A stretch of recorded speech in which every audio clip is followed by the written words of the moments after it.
Hello farmers, welcome back to my channel. All of you good morning అండి. ఈ video ద్వారా అనంతపురం మార్కెట్కి సంబంధించినటువంటి స్టాక్ ఇన్ఫర్మేషన్ షేర్ చేస్తున్నానండి. సో ముందుగా ఈరోజు డేట్ వచ్చేసి 25వ తేదీ జనవరి నెల 2026వ సంవత్సరం. అండ్ ఈరోజు అనంతపురం టొమాటో మార్కెట్ స్టాక్ తీసుకుంటే గనక సేమ్ అనే చెప్పొచ్చు అండి, పెద్ద డిఫరెన్స్ అయితే లేదు అని చెప్పొచ్చు. అండ్ ఇక ఈరోజు టోటల్ టమాటా స్టాక్ 82,000 ప్లస్ బాక్సెస్ వచ్చిందండి. 82,000 ప్లస్ బాక్సెస్ వచ్చింది total tomato stock. And okay friends, ఇది స్టాక్ ఇన్ఫర్మేషన్ మాత్రమేనండి. నెక్స్ట్ వీడియో ద్వారా ప్రైజెస్ ఇన్ఫర్మేషన్ షేర్ చేస్తాను, ఎందుకంటే ఇంకా ఆక్షన్ అనేది స్టార్ట్ అవ్వలేదు.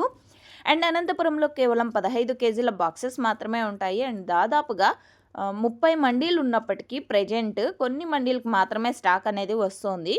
సో ఇదండి అనంతపురం మార్కెట్కి సంబంధించినటువంటి ఈరోజు స్టాక్ ఇన్ఫర్మేషన్. యూజ్ అయింది అనుకుంటే ప్లీజ్ లైక్. Thank you.